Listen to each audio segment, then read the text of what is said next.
Hello friends, welcome back to channel. मैं संदीप कुमार सोनी आपका इस इंटरेस्टिंग वीडियो में स्वागत करता हूं। आज मैं थोड़ी सी कड़वी बात करने वाला हूं और ये जो मैं बात करने वाला हूं ये मेरे अपने विचार हैं। तो अगर इसकी वजह से कोई हर्ट होता है तो उसके लिए मैं पहले ही सॉरी बोल देता हूं, क्योंकि आज मैं बात कर रहा हूं फार्मासिस्ट लाइसेंसिंग की। ठीक है, लाइसेंसिंग नहीं, लाइसेंसिंग रेंटिंग की। एक्चुअली जो फार्मासिस्ट का लाइसेंस होता है, जिसको जो लोग फार्मासिस्ट नहीं होते हैं वो रेंट कर लेते हैं और रेंट करने के बाद शॉप ओपन कर देते हैं, और मैं इसके फेवर में हूँ। I am also a pharmacist, उसके बावजूद भी मैं इसके फेवर में हूँ। लाइसेंसिंग रेंटिंग कोई गलत नहीं है। ठीक है, लीगली तो खैर ठीक नहीं है, ये लीगली तो मैं बात नहीं करूँगा, बट मैं प्रैक्टिकल रियलिटी की बात कर रहा हूँ कि रियलिटी में ये गलत नहीं है, रियलिटी में क्यों ठीक है।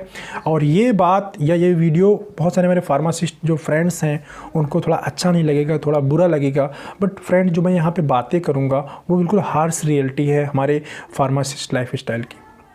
ठीक है, जो लोगों ने भी फार्मासिस्ट, चाहे वो डी फार्मा करके हो, चाहे वो बी फार्मा करके हो, चाहे वो एम फार्म करके हो, जो भी फार्मासिस्ट हैं, यहाँ मैं कुछ रियलिटी की बात करूँगा।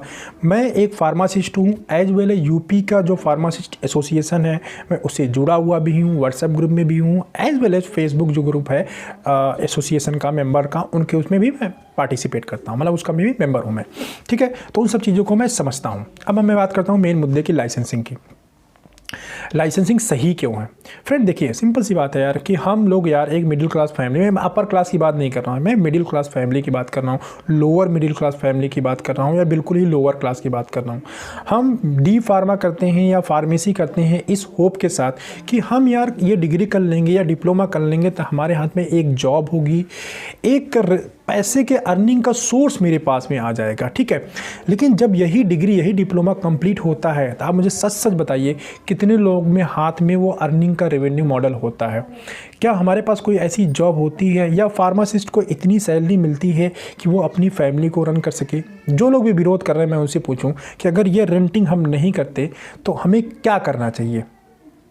क्या हमारे पास वो कैपेसिटी है, हमारे पास वो फंड है जिसके थ्रू मैं मेडिकल स्टोर ओपन कर सकता हूँ? अगर मेरे पास फंड है तब तो कोई प्रॉब्लम नहीं, मेडिकल स्टोर हम ओपन ही कर लेंगे। अगर मेरे पास वो फंड नहीं है तो मैं उस लाइसेंस को, जिसके बेस में मैं कुछ रुपए कमा सकता हूँ बाय द रेंटिंग, मैं क्यों ना करूँ रेंट वो?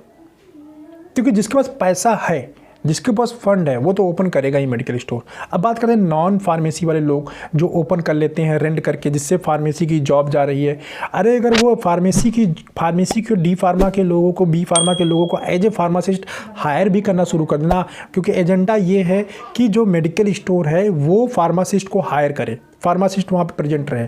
लेकिन आप मुझे बोलो कि एक छोटा medical store, suppose that BA candidate मैं एग्जांपल लेके चलता हूँ, वो मेडिकल स्टोर खोल रहा है, उसकी इतनी तो सेल आ नहीं रही है कि वो जो है अपने घर का खर्चा चला सके, और वो किसी तरह और रेंट भी पे कर रहा है अपने लाइसेंस का। अब आप बोल रहे हो कि मुझे वो बंदा जो है आप एक फार्मासिस्ट भी रख ले और उसको सैलरी पे करे। ठीक है, चलो आपकी बात ठीक है, लेकिन उसके बाद इतनी कैपेसिटी नहीं है तो फिर वो बिजनेस ही नहीं कर पाएगा। अभी वो बिजनेस नहीं कर पाया तो इसमें दो लोगों को लॉस हुआ। एक तो वो खुद का बिजनेस नहीं कर पाया, और जिसका वो लाइसेंस ले रहा था, जिसको कुछ रुपए मिलने वाले थे, जिसका घर चलने वाला था, वो भी घर चलना बंद हो गया। मज़ा तब आता है इस विरोध का कि हम लाइसेंसिंग के रेंटिंग का विरोध करें, लाइसेंस के रेंटिंग का विरोध करें, जब हमारा फार्मेसी एसोसिएशन का अपर मैनेजमेंट जो फार्मास्यूटिकल इंडस्ट्री को रिप्रेजेंट करता है गवर्नमेंट में, वो हमारे लिए कुछ करे। हमारा एसोसिएशन के अंदर इतना दम नहीं है, इतना पावर नहीं है कि वो जो है वहाँ प्रेजेंट करे, या बोले कि हम लोग इतने यूनाइट नहीं हैं कि जो गवर्नमेंट के ऊपर हम कुछ ऐसा कर सके। अब कुछ बीच में लोगों ने किया भी था, ठीक है, अभी लखनऊ में रैली हुई थी, लखनऊ में बहुत कुछ करने की कोशिश किया गया था, लेकिन उसका रिजल्ट अल्टीमेटली क्या मिला? कुछ नहीं हुआ उसका। गवर्नमेंट ने उसको भगा दिया, लाठीचार्ज करा दिया और कुछ नहीं हुआ, सब लोग निकल आए। ठीक है, विरोध करेंगे, लेकिन तब तक हम अपना घर कैसे चलाएंगे? मुझे बताइए आप मुझे बताओ कि एक फार्मासिस्ट अपना अगर लाइसेंस करने से उसको साल के 60,000 रुपीज़, 70,000 रुपीज़ या 1 लाख रुपीज़ मिल रहे हैं विदाउट डूइंग एनी वर्क, अगर उस मिलता है, वो पैसा अगर सेव करके ही रखता है अपने फ्यूचर के लिए, तो उसमें क्या प्रॉब्लम है? क्योंकि वो अपने फ्यूचर के लिए वो सोच रहा है, उसके पास एक ऐसी चीज़ है जिसके वो पैसा कमा सकता है।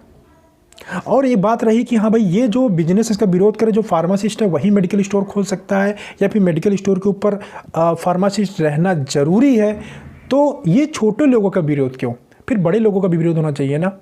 तो फार्मा कंपनी उसी को ओपन करना चाहिए जो बी फार्मा हो, फिर बाकी लोग को फार्मा कंपनी नहीं ओपन करना चाहिए। तो कोई इसमें विरोध नहीं करता कि हाँ फार्मा कंपनी भी बड़े बड़े लोग फार्मा कंपनी चला रहे हैं, या जो फार्मा कंपनी चला रहे हैं, सन फार्मा है, इंटास है, सिप्ला, क्या इन लोगों ने बी फार्मा किया?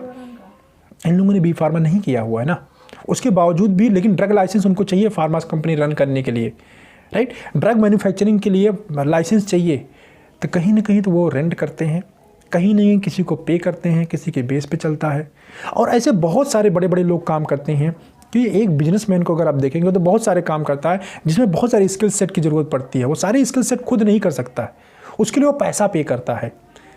लेकिन वही सेम चीज़ अगर छोटा आदमी कर रहा है तो उसमें हम लोगों को प्रॉब्लम होती है कि नहीं भाई ये गलत है, हमारा हक उसमें छीना जा रहा है। अरे यार अच्छाई तो इस बात में है ना कि हम यार पार्ट टाइम में पैसिव इनकम भी जनरेट कर रहे हैं, साथ में एक छोटी सी जॉब कर रहे हैं, वहाँ से भी कर रहे हैं। हम अपने में डिग्री बोल रहा हूँ, आप टीचिंग कॉलेज में लगा दे रहे हो, वहाँ से पैसा जनरेट कर रहे हो। ये देखो कि आप पैसा कहाँ कहाँ से अर्न कर सकते हो, वही अल्टीमेटली काम आएगा। आपके मुसीबत के टाइम पर ये स्ट्राइक ये सारी चीज़ें काम नहीं आने वाली, कुछ नहीं काम आएगा ये सब चीज़। काम अगर कोई आएगा तो जो अपने रेवेन्यू जनरेट किए हुए हैं। हम फाइट कर रहे हैं, ठीक है, हम फाइट करते जा रहे हैं इसके अगेंस्ट, लेकिन पता नहीं कितने लोगों को ना उम्र गुजर गई इस फाइटिंग में। 30 ईयर 40 ईयर हो चुका है फाइटिंग के लिए। आप ये खुद सोचो, आपको लगता है नहीं सर अगर विरोध नहीं करेंगे तो हमें कभी मिलेगा नहीं। विरोध करने में तब मजा आता है ना, अगर मैं प्रधानमंत्री का विरोध करूँ मैं कुछ नहीं कर सकता हूँ। जब हमारा मैनेजमेंट ही सोया पड़ा है, हमारा फार्मेसी डिपार्टमेंट को जो रिप्रेजेंट करता है सेंट्रल गवर्नमेंट के अंदर, वो कुछ भी एक्टिव नहीं है, उस पर कुछ भी नहीं हो रहा है। तो यार दूसरे लोग आके फ़ायदा उठा रहे हैं, दूसरे लोग आके, मैं फार्मा इंडस्ट्री के डेवलपमेंट की बात करता हूँ। हम अपने इंडस्ट्री के अंदर ही आत्मनिर्भर क्यों नहीं होते? अभी हम ऑनलाइन फार्मेसी का विरोध कर रहे हैं, ऑनलाइन बहुत सारी चीज़ों का विरोध कर रहे हैं। यार ये ऑनलाइन चीज़ें दूसरे क्यों कर रहे हैं? हम एज ए फार्मासिस्ट, या मैं फार्मास्यूटिकल इंडस्ट्री बिजनेस की मैं बात करूं तो हम जो फार्मासिस्ट हैं या जो फार्मेसी वाले लोग हैं वही इस बिजनेस को क्यों नहीं कर रहे हैं? मेरा ये क्वेश्चन है कि डिजिटल मार्केटिंग अगर फार्मास्यूटिकल प्रोडक्ट्स की हो रही है तो वो डिजिटल मार्केटिंग ये बीटेक वाले बंदे क्यों कर रहे हैं, इंजीनियरिंग वाले लोग क्यों कर रहे हैं, डिजिटल मार्केटिंग क्यों कर रहे हैं? उनके पास ऐसा क्या लक्ष्य है? वो तो फार्मेसी के नहीं है, उसके बावजूद भी फार्मेसी प्रोडक्ट का मार्केटिंग कर रहे हैं इंटरनेट के ऊपर। उसका कोई विरोध करेगा? उसका कोई विरोध नहीं करता। हमारे हाथ में एक्चुअली जो पावर है ना, उस पावर को हम खुद ही यूज नहीं कर रहे हैं। अच्छा, लेकिन जब उस पावर को कोई दूसरा यूज कर रहा है तो हमें खराब लग रहा है। आप as a B pharma candidate you have the power to do the digital marketing. Digital marketing सीख के हम डिजिटल मार्केटिंग कर सकते हैं। फार्मासिस्ट होके, बी फार्मा हो गया या डी फार्मा होके हम ज़्यादा बेटर तरीके से उसको कर सकते हैं, लेकिन हम उसको नहीं करेंगे। ना ही हमारे स्कूल कॉलेज के अंदर उसको बताया जाता है कि आप ऐसा कर सकते हो। फार्मास्यूटिकल प्रेजेंट को इंडिया के अंदर प्रेजेंट टाइम में कोई सिंगल डिजिटल एजेंसी नहीं है जो फार्मास्यूटिकल इंडस्ट्री को सपोर्ट करती हो या फार्मास्यूटिकल के लिए डेडिकेटेड हो। किसी ने ऐसा नहीं बनाया है प्रेजेंट टाइम तक। ऐसा क्यों हो रहा है? कोई अगर करने वाला है तो वो बीटेक वाला है, वो बीकॉम वाला है, वो डिजिटल मार्केटियर है। लेकिन हम आराम से चुपचाप बैठे हुए किस लिए? एक विरोध में कि हम लाइसेंसिंग नहीं होने देंगे रेंट पे, हम लाइसेंस को रेंट नहीं करने देंगे। सब कुछ छोड़ दिया इसके लिए। अरे अपने पावर को पहचानिए। गवर्नमेंट बोल रही है आत्मनिर्भर बनिए और हम एक विरोध में पड़े हुए हैं। अपने पावर को देखिए कि यार हम पैसिव इनकम कहाँ से अर्न कर सकते हैं, वही काम आने वाला है friend. This is the reality fact. और आप मुझसे कोई बहस करेगा बहुत सारी चीज़ों की, ऐसा नहीं होना चाहिए, सब कुछ ठीक है, मैं उसके लिए एग्री होती हैं, लेकिन हमारा घर चलता है, हमारा परिवार चलता है, हमारी फैमिली चलती है ना। अपना भला हो रहा है तभी आप दूसरों के भला के बारे में सोच सकते हो। आप खुश हो तभी दूसरे खुशी के बारे में सोच सकते हो। आप अगर दुखी हो, आपका फाइनेंशियल क्राइसिस चल रही है, प्रॉब्लम चल रही है, तो आप किसी को सपोर्ट नहीं कर पाओगे। तो सबसे पहले हम अपने आप को सपोर्ट करें, और उस सपोर्ट करने के लिए जो सही तरीके हैं उसको यूज करें। हमारे पास एक डिग्री है, हमने अर्न किया, हमने मेहनत किया हुआ है, और उसके लिए मुझे कोई पैसा देता है, उसको हम लाइसेंस करते हैं। हो सकता है गवर्नमेंट के हिसाब से रूल वो गलत हो, लेकिन बहुत सारी चीज़ें भी तो गलत है ना।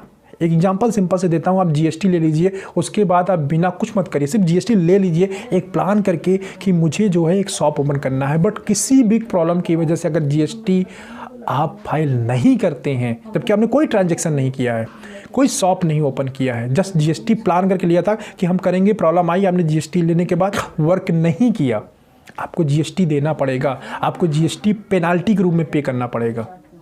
ये क्या राइट है? कोई इसका विरोध क्यों नहीं करता गवर्नमेंट पे? तो बहुत सारी फाल्स चीज़ें हैं, ऐसी बात नहीं, एक नहीं 1000 में फाल्स गिना सकता हूँ गवर्नमेंट में जो सिस्टम ठीक नहीं है। गवर्नमेंट बोल रही थी 20 लाख तक का हम छूट देंगे जीएसटी में।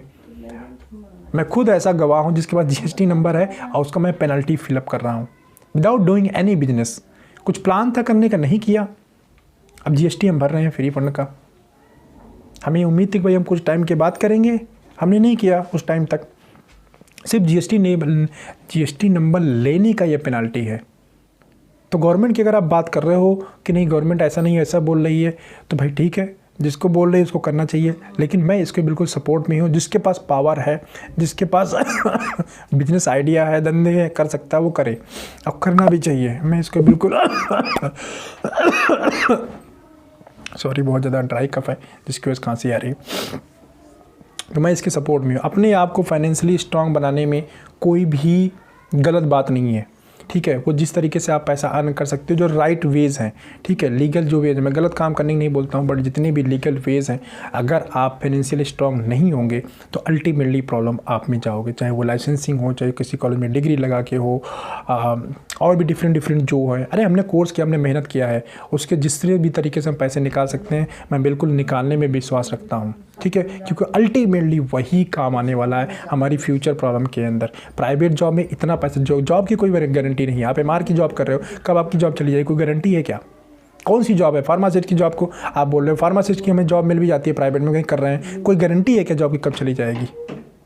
आज के महंगाई के टाइम पे फ्रेंड, हम मिडिल क्लास के जो लोग हैं उनकी बात करें तो खर्चा चलाने के लिए हमें पैसे चाहिए, हमें फैमिली रन करने के लिए पैसे चाहिए, ठीक है। वो पैसा अर्न करना पड़ेगा हमें एनी हाउ।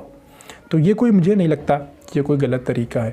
और इस तरह से हम गलत अगर विरोध करने पर जाएंगे, मैं बता रहा हूँ, मैं बहुत सारे ऐसे एग्जांपल दे सकता हूँ जो बहुत गलत हो रहे हैं गवर्नमेंट में, और हम लोग शांति से आराम से बैठ के देख रहे हैं, ठीक है। तो मैं सिर्फ इस चीज़ के ऊपर विश्वास करता हूँ कि यार अपने आप को आप देखो कि अपने आप को आप बड़ा कैसे बना सकते हैं। आत्मनिर्भर बनो, ठीक है, फाइनेंशियल स्टेबल बनो, उसके लिए जो करना पड़े सो करो, ठीक है। पूरा डिजिटल हो जाओ, इंटरनेट का आज का टाइम है। एज ए फार्मासिस्ट आप हो, तो फार्मासिस्ट के अंदर जो क्वालिटीज़ होनी चाहिए उन क्वालिटीज़ को डेवलप करो। एक फार्मासिस्ट के अंदर जो क्वालिटीज़ होती हैं उसकी रिक्वायरमेंट नॉन फार्मा वाले को लोगों को है, तो आप उसको क्यों नहीं सेल करते उस स्किल को? हम उसको सेल नहीं कर रहे हैं, विरोध हम यहाँ पे कर रहे हैं। तो अपने पावर को पहचानिए। एज ए फार्मासिस्ट आपके पास जो नॉलेज होना चाहिए उस नॉलेज को गेन करिए, उस सर्विस को प्रोवाइड करिए, इसलिए प्रोवाइड करिए कोई और ना कर पाए। हो यह रहा कि जो हमको करना चाहिए था, जो सर्विस प्रोवाइड करनी चाहिए थी, वो हमारे बजाय कोई और प्रोवाइड कर रहा है, राइट। हमारे बजाय उस सर्विस को बहुत सारा, अभी मैं आपसे बोलूँ कि ऑनलाइन फार्मेसी कैसे रन करते हैं, उसके क्या रूल्स रेगुलेशन है, as a pharmacist this is a prime responsibility आपको पता होनी चाहिए।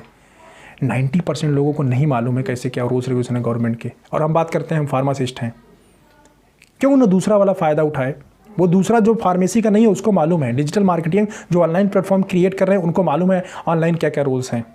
हमें एज ए फार्मासिस्ट पता होना चाहिए, हमें पता ही नहीं है। हमारा वर्क हमको पता ही नहीं है। जब हमारा वर्क हमको नहीं पता है तो दूसरा तो हमको सिखाएगा ही, तब जो दूसरा सिखाता है तब हमको बुरा लगने लगता है। तो अगर हमें अपना वर्क करना है, अपना अधिकार चाहिए फ्रेंड, तो उसके लिए अपने आप को जागरूक करना पड़ेगा, अपने आप को आत्मनिर्भर बनाना पड़ेगा। और ऐसी बहुत सारी चीज़ें बता रहा हूँ फार्मासिस्ट जो कर सकता है। किसी ने डिटेल में वीडियो बनाऊंगा कि एज ए फार्मा ग्रेजुएट हमारे पास कितना ज़्यादा पावर है कि हम क्या क्या कर सकते हैं, जो कि अदर लोग कर रहे हैं, मतलब बीटेक वाले और ये लोग नॉन फार्मा के जो लोग हैं वो उसको कर रहे हैं, उसमें बहुत अच्छा करियर डेवलप कर रहे हैं। लेकिन एज ए फार्मा ग्रेजुएट हम लोग नहीं कर रहे हैं, ठीक है। चलिए बस इस वीडियो में इतना ही। वीडियो ऐसे भी काफ़ी बड़ा हो गया, तो बहुत कुछ ऐसे दिल के अंदर है इस विषय में बात करने का, लेकिन वो तो बहुत बड़ा ही वीडियो हो जाएगा। तो बस इस वीडियो में इतना ही। आत्मनिर्भर बनिए, अपनी नॉलेज को पहचानिए, और जहाँ जहाँ से पैसे अर्निंग करने के साधन है सारे पैसिव इनकम एक्टिवेट करके रखिए आज के महंगाई के टाइम पे, ठीक है। आलू भी 50 रुपये किलो हो गया यार, घर चलाना आदमी मुश्किल हो जाएगा, ठीक है। सब्जी भी इतनी महंगी हो गई है, तो ये आसान नहीं है। कहना तो बहुत आसान है, करना उतना ही मुश्किल है। मैं बिल्कुल सपोर्ट में हूँ। एक नहीं मल्टीपल अर्निंग सिस्टम होनी चाहिए, और वो जहाँ से बन सकता है उसको बनाओ, जहाँ से बन सकता है वहाँ से बनाओ। मल्टीपल अर्निंग सिस्टम अपने लाइफ के अंदर डेवलप करो, ठीक है। बस इस वीडियो में इतना ही। मिलते हैं ऐसे किसी इंटरेस्टिंग वीडियो में, तब तक के लिए बाय बाय।